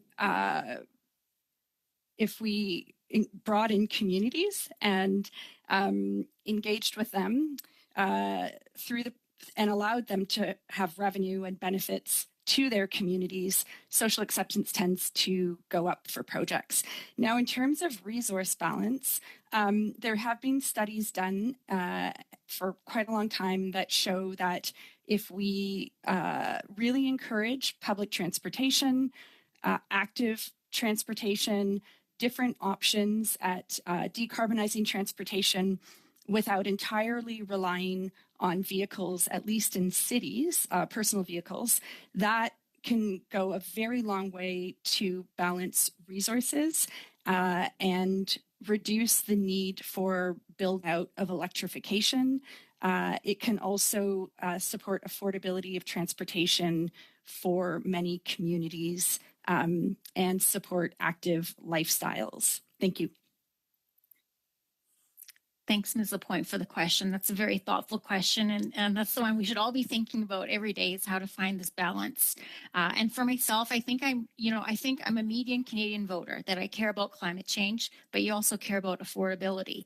And the Canadian public is extremely sensitive to price changes and energy costs, and we've seen that in the polling. We've seen that with the carbon tax. We saw it in Europe. And there's often, political consequences when energy costs go up. And so there's a high incentive to keep energy affordable. And so, how do we get out of this dilemma or trilemma? And again, I think this technology is what's got to fix this, because people in most parts of the world, unless you are wealthy, will simply not pay more for energy. In many cases, cannot afford to pay more for energy. And so that's why I'm quite hopeful that we can get carbon capture costs lower, but especially nuclear. I think nuclear has a tremendous runway to get cheaper.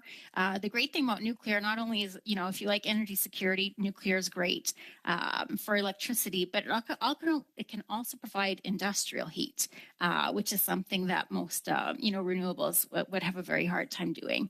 And so, again, I think there's a role for government, the federal government, to invest in research and development and first of a kinds and new technologies. And we actually have a paper with the Transition Accelerator looking at a framework for smart ways of incentivizing this at a federal level, at a policy level, coming out in the next couple of weeks.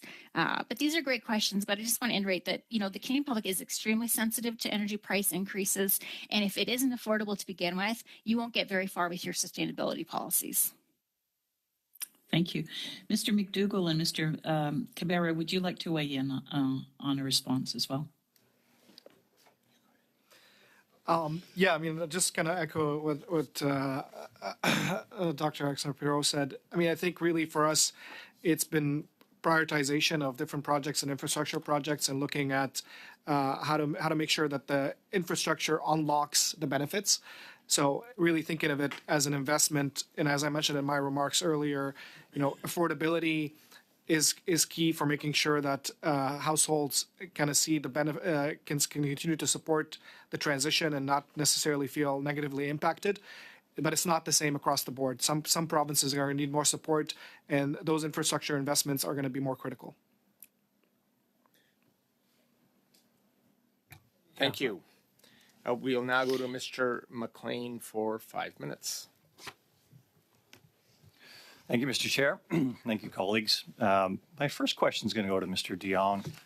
Mr. Dion, your organization, Canadian Climate Institute, was founded in 2020. Since then, it's been gifted $34 million up to April of 2023 by this government. Can you tell me what you're accomplishing that is nothing but an overlap with the Department of the Environment and Climate Change Canada? We do a lot of research for all aspects of the climate change challenge, from adaptation to mitigation to clean growth, and provide policy advice, independent advice to governments on what their options are how to make them cost effective and effective in terms of reducing emissions, but also affordable and viable. So we have a lot of research that we do. No, I appreciate it. I've heard your testimony here, and I do find it somewhat biased, and I'm wondering if in that respect you're a little more than a third-party propagandist funded by this government. I wouldn't agree with that assertion. I'm an independent researcher. Our work is independent. Our board is independent. And we answer the questions and speak to the priorities that we think are important for So I've looked at your Canadians board, and your board is the same people that have been funded by this government through various entities. And an extra $34 million is going to your entity here.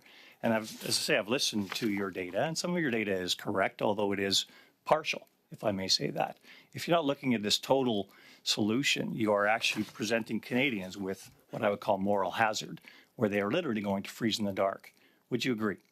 Not at all. I do not believe in an energy transition that leaves people with less means, with less ability to afford to feed themselves, to have energy that they need to rely on. So we are very focused on how to oversee and shepherd a transition that can work for Canadians. Thank you. If this $34 million wasn't spent by this government, would Canadians be any further from a solution than they are today? I'm not sure I understand your question. I'll move on. My next question is for Mr. McDougall of Pembina Institute. Mr. McDougall, Pembina Institute itself is an organization that was funded, of course, with good intention, charity again, and in the same period of time that I referenced on the Canadian Climate Institute. Matter of fact, since this government came to power in November 2015, it's been gifted almost $9 million by this government, whereas previously it wasn't. Are you aware of that? No, I'm sorry, I'm not. Okay, so this government's funded $9 million to your organization when it previously was funded almost nothing. Again, for all kinds of research that has led almost nowhere to this point in time. But here we are with your insightful input here. Let me go through some things here. Marlo Reynolds ran for the Liberal Party of Canada in 2015 and lost in Alberta and was subsequently hired as the Chief of Staff to the Department of Environment. The clean energy regulations that we're looking at here today are Mr. Reynolds' baby. And since his departure, they've been adjusted 3 times by the Department of Environment in order to become more realistic. They are a dream, they're a fantasy, and they're not going to work. But let's go through the data here. January 11th, the load record in Alberta was 12,384 megawatts. 1,111 of that was provided by wind. On January 13th, when the load was no longer there, what happened was wind was no longer available. So Alberta ended up in almost an electricity shortage. And you're trying to tell me with your data points you give me here today that 12,384 megawatts is going to be completely provided by wind and solar at what point in the future? I haven't indicated that I had a timeline for when it would be met with 100%. Our modeling with the University of Alberta found about 58% would be achievable, could be achievable by 2035. Okay, well, there's some mathematicians that actually follow us here. So at that point in time on January 13th, 0% was provided by wind and solar. 0%. 0% to the power of 4 is still 0% was wind and solar. So again, to the moral hazard question, in the regulations that you're trying to buy into here, are you telling Albertans that they will literally have to freeze in the dark in an episode like happened on January 13th? So I'm trying to think if it was the Market Surveillance Administration or the ASO in Alberta when they looked into those incidents, and also when PowerX, BC's neighbor, looked into those incidents. They found sort of layers of causes of those blackouts.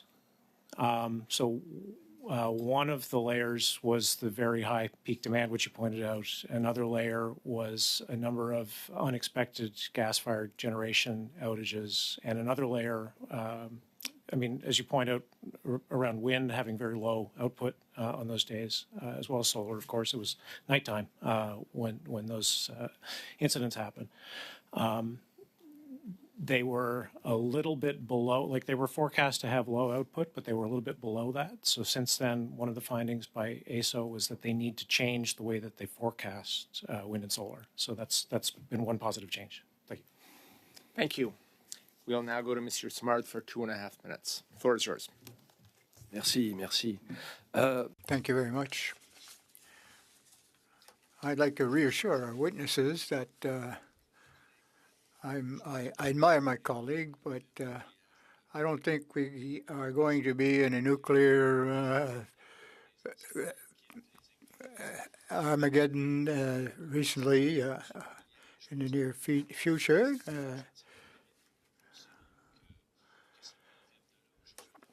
I think that Mr. Poilievre may say what he says, but I think that we might share, in fact, a certain point of view here. If we want Canada to be more attractive and competitive in its energy transition, my question is simple for all witnesses. Do you agree with the fact, in order to attain this objective, that we will have to establish a mechanism for the pricing of carbon? Do you agree with carbon pricing formula of sorts, a system, in order to surmount the situation and get to the objective? I do. I think there's a market failure in place around the impacts and the costs of carbon pollution that can be fixed with carbon pricing. Thank you.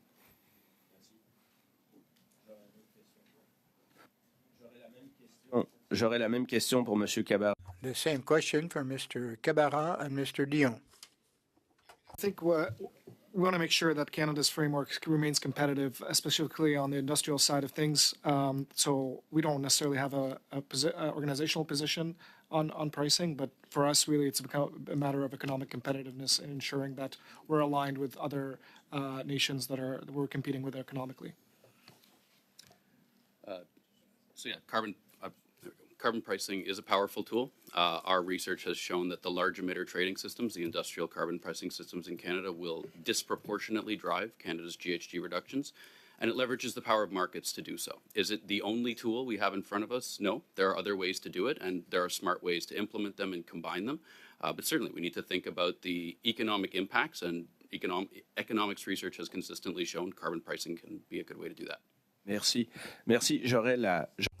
Thank you. And I would ask the same question of our other witness, if he could answer on video. Laurier Institute supports industrial carbon pricing as the most efficient mechanism by which to address climate change. Carbon pricing is a very useful tool. However, whether or not we have carbon pricing, we will need a very wide mix of policies in order to get to where we're going, because one policy cannot do all things. And so we need to be very carefully select the policy mix and mixes that we choose. And of course, they're going to be different depending on the provinces. And carbon pricing can absolutely align with facilitating that as one important part of the policy mix. Thank you. I'm going to go to Mr. Shifke for 5 minutes, and then I'll go to you, Mr. Angus, after that. Thank you. Go ahead, Mr. Thank you very much, Chair. Appreciate the opportunity. I guess I'll first start off by apologizing to the witness that was referred to as a propaganda tool by my Conservative colleague across the aisle. I don't think that's the kind of language we should be using in this committee. But it goes in line with what we've heard from many Conservative members, including the leader of the Conservative Party, using insults, using fear, talking about a nuclear winter, making the transition to a greener economy. And so I guess I'll use my line of questioning to debunk some of those myths and those arguments put forward by my Conservative colleagues. And I guess I'll start off with this one. And this I will ask to you, Dr. Exner-Pirot, you, Ms. Hoyka, as well as you, Mr. Dion, and Mr. McDougall. If we make this transition to a cleaner electrical grid, to cleaner forms of energy, are we going to experience a nuclear winter? Are we going to run out of electricity? Is everything going to collapse? And I guess I'll start off with you, Dr. Exner-Pirot. It's all a matter of the trade-offs and the cost of the benefit. That perhaps it's possible to reach a 100% clean electricity grid, but it would be extremely expensive to do so, and you'd certainly have more intermittency and less reliability if you did so. And so while we all want net zero by 2050, I think there are many cheaper ways to do it than the last couple of percentage points on what is already a very clean electricity grid. And so focusing on getting to 100% when 92 and 93% might allow us to maintain the reliability, the affordability, sustainability is what I object to. Thank you. And you, is it Dr. Hoyka or is it Ms. Hoyka? Dr. Hoyka? Dr. Hoyka, thank you. By all means, floor is yours. Yeah, so let's talk about affordability. My insurance costs have gone up almost double because of climate change. So let's talk about the costs of adaptation to climate change, including the costs to the grid. The year that I moved to Vancouver Island, there was a heat dome, and one of the main power lines went down because it was overheated, and that was one of the main transmission lines to the island. The costs of heat domes, of wildfires, of many other climate change impacts are getting larger and larger and impacting the electricity grid, and those costs are going back to consumers. So if we want to talk about affordability, we need to talk about adaptation of the grid, regardless of whether we are using renewable electricity or other types of electricity. We are still going to have blackouts and brownouts and electrical infrastructure that's impacted by those costs due to climate change. So we need to mitigate climate change. We also know that if we start to think locally and regionally with electricity transition, I think that we can manage it so that we can adapt to climate change, and we can also have affordable, reliable electricity. And part of that affordability can be by having revenues going back to communities that are helping shape that, including the jobs that also can go back to communities. Thank you very much.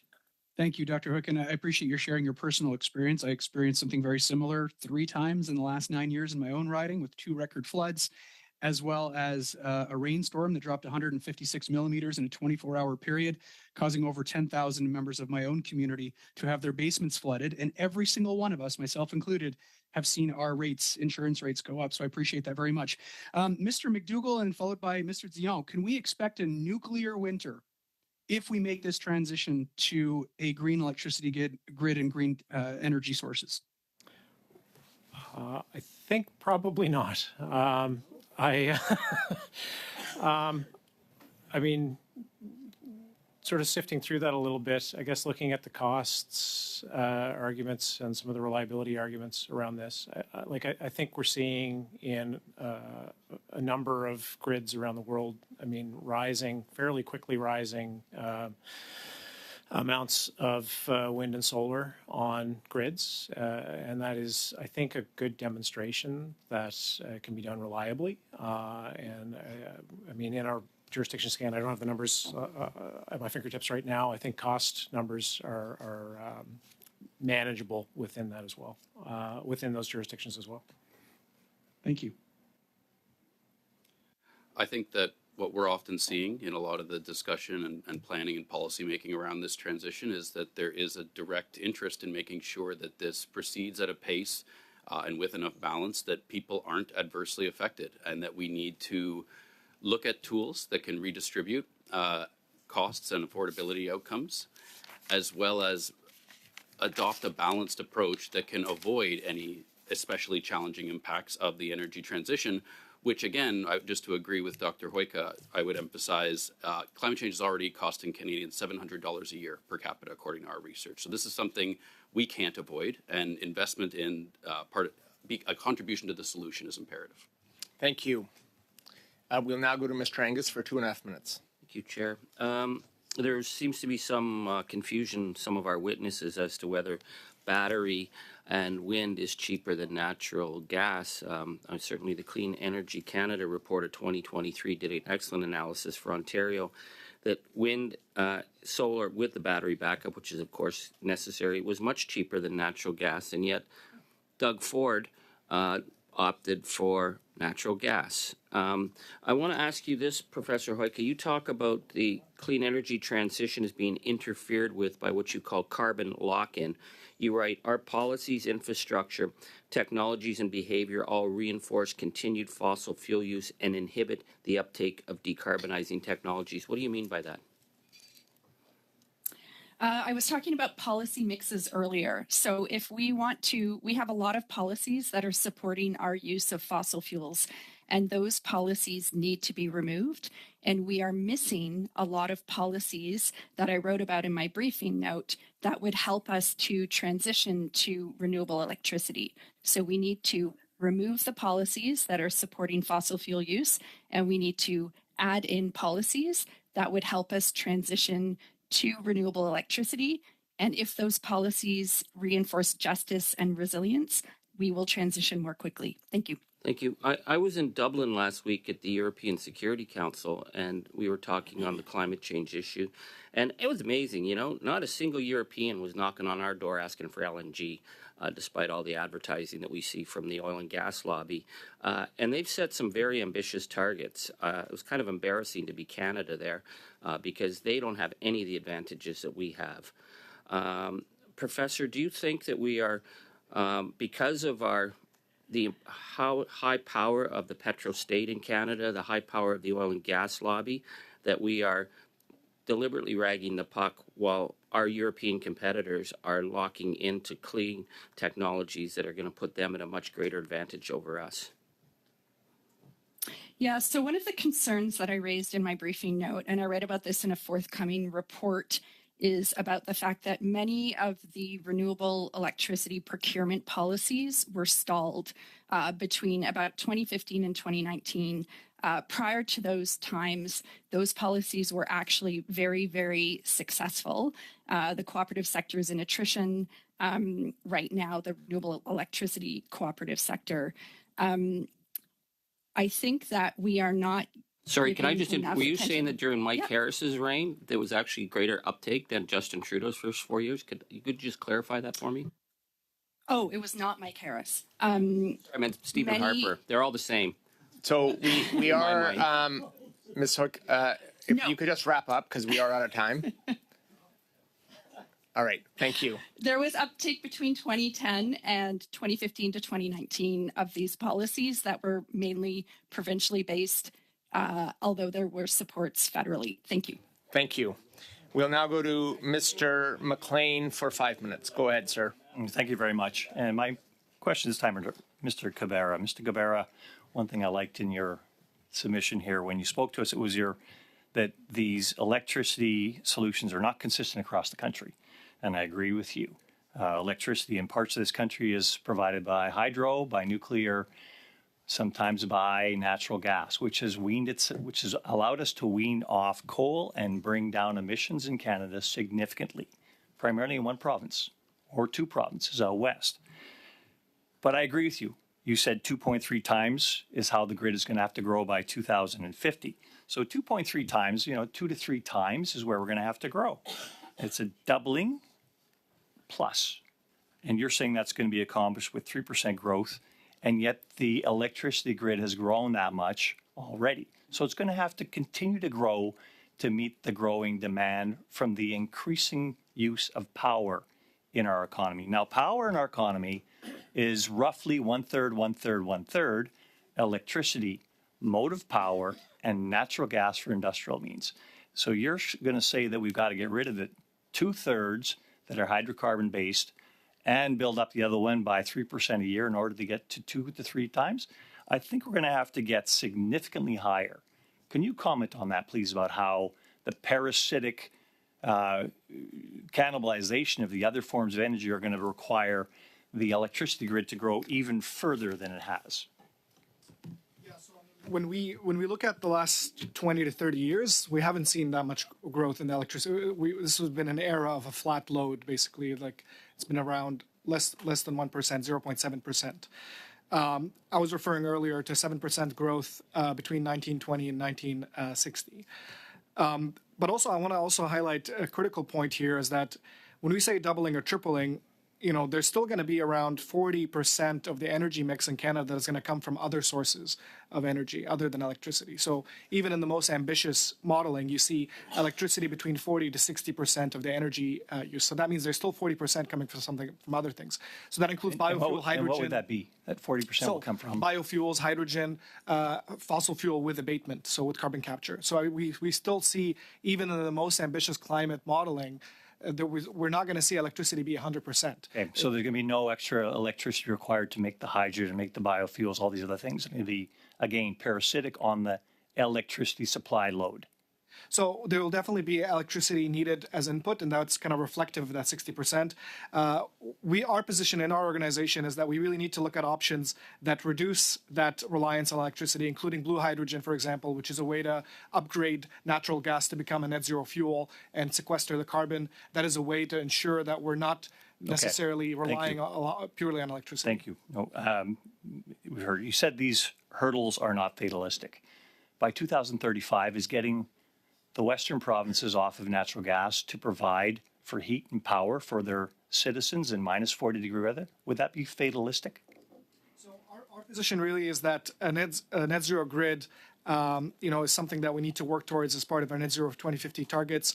As mentioned earlier, the current regs that are being discussed in the context of electricity don't necessarily call for net zero by 2035. We've been working very closely with the industry to ensure that the utilities are empowered to make planning that ensures reliability in the context of these regulations. And our position really is that, as mentioned, different provinces are starting from different starting points, and the policy needs to be considered. Thank you. I'm going to move to back to Mr. McDougall. Mr. McDougall, you talked about Ontario, and Ontario has a $10 billion deficit this year, provincially, prospective. 7.3 billion of that is a subsidy for power production, Ontario Power Generation.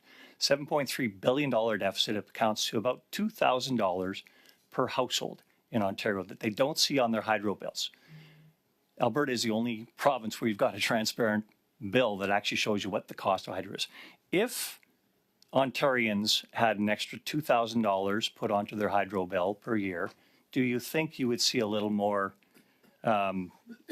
appreciation for the costs of power across the country? I mean, that would be very impactful to people's bills, for sure. I think people would feel that. I'm not sure what it would trigger in terms of realizations about the bigger picture of the power system. Can I go further here? You're at time. You have 3 seconds. Thank you. We'll now go to Mr. Bruson for 5 minutes. Thank you, Mr. Chair. I found this whole conversation with the witnesses very interesting today. I think that it's been very enlightening and helpful, and so I really appreciate the time that they have given us. I was particularly interested, though, because heard Mr. Dreeshen talk again, as he has several times over the past, about the cost of decommissioning wind turbines. And having to factor that in, and somehow the feeling that there is no cost to decommissioning oil wells, which we in fact know isn't correct. So I've put this on notice, and I would like to move that, given that there are 1,600 abandoned and orphaned oil wells in Alberta, polluting farmland, waterways, and air, that the number of abandoned wells in Alberta are set to increase by an additional 1,800 to 2,000. These additional abandoned wells will cost more than $200 million to clean up. The government of Alberta sent back $137 million because they failed to use the funds provided by the government of Canada to clean up abandoned wells and create jobs in the pandemic. The government of Saskatchewan used their allocated funds in their entirety to clean abandoned wells and create jobs. Companies who abandon wells and fail to clean up further cleanup negatively impacts provincial taxpayers and municipalities. Orphaned and abandoned wells present an economic opportunity to support energy solutions like geothermal energy. The Standing Committee of Natural Resources began a 5-meeting study on the impact of this failure to clean these wells in Alberta, the impacts of the pollution of not cleaning up abandoned and orphaned wells, the cost of cleaning up abandoned and orphaned wells, the regulations to hold companies to account for well cleanup, and the potential opportunities associated with cleaning up abandoned wells, and report its findings to the House of Commons.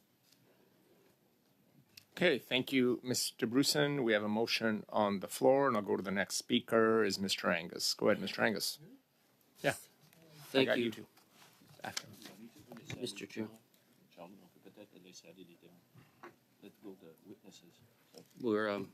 We have a motion on the table. But maybe we can let go the witnesses. Oh, yes. Yeah. Can we let the witnesses leave and we'll just finish this off? I think that's prudent. Thank you so much. Yeah, I see consent. Thank you to the witnesses for joining us today. And you can submit a brief to the clerk if there's any questions you missed or would like to provide some additional information. Thank you so much. We do have a motion on the floor, so I'll go back. The witnesses are released, and I'll go back to the motion. And Mr. Angus, you're next on the speaking order. Thank you, Mr. Chair.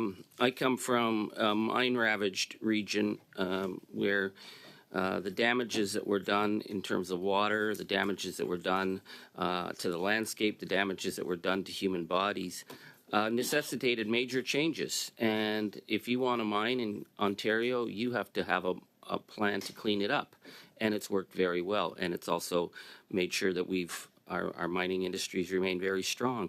I'm always shocked that the oil industry in Alberta has been given a free pass to pollute. We see the horrific pollution in Fort Chip and the cancers there, the failure to address the huge ecological damage that's been done by abandoned wells, and the fact that the federal government is supposed to pick up the tab, ordinary citizens are being asked to pick up the tab for an industry that made $38 billion in profit in a single year and won't lift a finger to deal with these abandoned disaster zones. I think it's really important that we investigate this. We know that money was given to the oil industry to clean up. We've had a very questionable record of whether or not that money was spent properly. We need to have accountability. We need to have accountability from companies who are continuing to ask Canadians to bear the burden. You know, this summer when Jasper burnt, one of our most iconic communities, and yet what did we hear from Rich Kruger? That the sun was shining. Well, the sun wasn't shining on people in Jasper. The sun's not shining on people in North Carolina. The sun is shining on an industry that relies on the ability to pollute our planet and not pay, that relies on taxpayers to continually fund them when they're making record profits and they're not putting back. And we have this disgrace of abandoned wells that have to be cleaned up. And once again, they're coming to the Canadian taxpayer asking us to clean up the mess for an industry that has made staggering amounts of profit over the years. It doesn't cut it to say, well, these are companies that, you know, no longer exist and we don't know who they are. These are orphaned wells. I mean, that was an old tactic used by the mining industry for years. Junior mining companies or companies that were no longer profitable getting sold off to a front company and then the original owners of the property walking away. But it's no longer allowed. It hasn't been allowed for decades because we put serious rules in place to make sure that if you are going to operate and exploit natural resources, particularly on public lands, you're going to put money into a trust to deal with that. Unfortunately, we see that in the province of Alberta, the energy regulator is basically an extension of CAP. They have been given and able to get away with staggering levels of corporate malfeasance. And again, look at the leakage that came out of the tar sands tailings ponds that were covered up, that were not accountable, and people have gotten sick. And certainly I would like to see some of the, you know, maybe Chief Allen from Fort Chipewyan participate and give his perspective. I know it's beyond the issue of poisoned wells, but it's the issue of poisoned land. So we certainly support this. We think this is a very important study. And you can count on the New Democrats to back up this motion. Thank you. Thank you, Mr. Angus. I'll now go to Mr. Falk. Mr. Falk, you have the floor. Thank you, Mr. Chair. Yeah, I'm really intrigued that we would have a motion at this point in the committee work and the committee business that we've been doing. We're in the middle of an electrical grid study. We're in the middle of a TMX study. We've got a heavy workload that's incomplete, and we keep bouncing around between both of these studies. And it would be nice, actually, if this committee were seized with the work that we thought was important some time ago. We've heard from witnesses today that seem to think that we've got some very important issues that need to be resolved here, and they contributed here, and I appreciate all of their testimony. I don't agree with all of it, but certainly I appreciate the fact that they're willing to tender their opinions here at committee and open themselves up to questions. I think that's terrific that they're doing that. But we're in the middle of very important studies. The Trans Mountain Expansion Pipeline study is something that we are trying to get to the bottom of. What exactly went so horribly wrong there with this Liberal government, where they take a project that should have cost $12 billion and end up at $34 billion? And Mr. Chair, I don't think we've seen the end. We don't have final numbers on that project yet. And now they're suggesting that they're going to put it up for sale, but nobody seems to know what that price is. And I think it would be really incumbent on this committee not to get distracted with additional studies at this point, but to finish the work that we've started here. And that work is looking at the TMX expansion project to see what went wrong there, why the cost is what it is, how horribly mismanaged it has been by this Liberal government, and also finish this electrical study that we've embarked on. I think these are two very important studies. I would really like us to see us continue to do that. Thank you, Mr. Chair. Thank you, Mr. Falk, and I'm going to go to you, Mr. McLean. But this was our last meeting for this study for today, just to let all members know, and I have some comments at the end of the meeting regarding drafting instructions. But I'll go to you, Thank you, Mr. Mr. McLean. Chair. And it's been a while since I've been on this committee, and I just, my colleague, Mr. Bruson, who's presenting this, and I've worked with her behind the scenes in the past to try and get her more information on the oil and gas industry, but the data points are all off, and I would request that she get more information on these data, because these data points are distinctly different than the reality we're facing in Alberta. This is a problem, and you recognize that during COVID, the federal government intervened in order to keep people working in the oil and gas service industry during COVID, when everything in Canada shut down and people were given CERB and CAWS in order to kind of keep moving along. In Alberta, with the oil and gas services industry, it decided to keep people moving and working and getting paid, that were taking care of an environmental problem that had existed and for too long a period of time. So it was a good employment intervention from the federal government, and most Albertans are very thankful for that intervention and the amount that it added to getting keeping people employed and not on some kind of CEWS, but actually doing good things for the economy. And the lapse in that, and I'll speak to the Indian Resource Council here as well, because they came and they were prodding the government. They pushed and pushed and pushed to try and get the remainder of the funding that they are being left high and dry with here post the date, because spending $1 billion all at once is not an easy thing to do, Mr. Chair. I'm sure you can realize. So they're trying to get the extension of that to make sure Indigenous workers in the oil field service, environmental remediation industry were allowed that extra time to spend this money. The answer from this government was no. It would not spend this money. So that fault lies in as much logistics and the political will of this government to extend it as it is in anything else, including with respect to our Indigenous entrepreneurs. But I will say, as a final note, and you'll appreciate this, Mr. Chair, because you're also from Alberta, is that the oil and gas industry is heavily regulated from the province. The oil and gas remediation, the abandonment well, orphan well program is administered by the province. It is provincial jurisdiction. So once again, we're looking into a study here about how this House, a committee of this House, tries to step in and tell the provinces how to regulate an industry that they're doing their best to regulate strongly right now. And I will point out that in Canada, it is amongst the most regulated industries of all the oil and gas industries in the world, because it's very environmentally friendly. Yes, it matters in this country because I'll tell my friend Mr. Angus, this is one of the only industries left paying taxes to fund hospitals, to fund schools, to fund our social welfare, to fund the myriad of social programs put on the table by this Liberal government. If we don't have the oil and gas industry paying taxes, we will have monumental deficits beyond the $50 billion monumental deficits we've already got. I hope that's enough information for my colleagues to reconsider the folly of this motion and how we need to move on to things where this House can actually study things where it has an impact, not where it's going to pretend to tell other jurisdictions how they should do their job. Thank you, Mr. McLean. We have more speakers, and I know we're at time. Monsieur Simard, you are next. If we're going to be short, we think we'll be short today. Otherwise, we can go to a vote. If we think we have a lengthy number of speakers, then we'll have to reconsider. But I want to give it to you, Mr. Simard, and depending how quick you are. Malheureusement, j'ai pris un engagement. Well, I unfortunately have another commitment after the committee, so I don't know if everyone would agree that we could refer or delay to our next meeting the continuation of this discussion on this motion. Mr. Angus, do you have a point of order?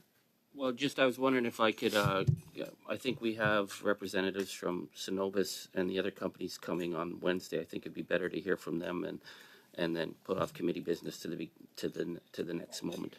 Yeah. Sorry. Looks like there's agreement amongst everybody on that, so we can end today. And before we end today, though, so we will proceed with our next meeting, and maybe we can pick this up the following meeting after. And we have, looks like that's what everybody's stating here. This does conclude the testimony for this study today. Members, please submit your suggested drafting instructions and recommendations for the report no later than Friday, October the 11th, 2024 at 4 p.m. to the clerk. I hope that's clear for this study. Drafting instructions to the clerk by Friday, October 11th at 4 p.m. And also note that following the discussion of last Wednesday, October the 2nd, in relation to the Trans Mountain Pipeline expansion, Western Indigenous Pipeline Group, Natural Law, and Iron Coalition were invited to appear, but we have not yet received an answer. But the Tsleil-Waututh Nation has been confirmed for Wednesday. Thank you, everyone. That concludes our meeting for today. Have a great day. Thanks, Chair. Meeting adjourned.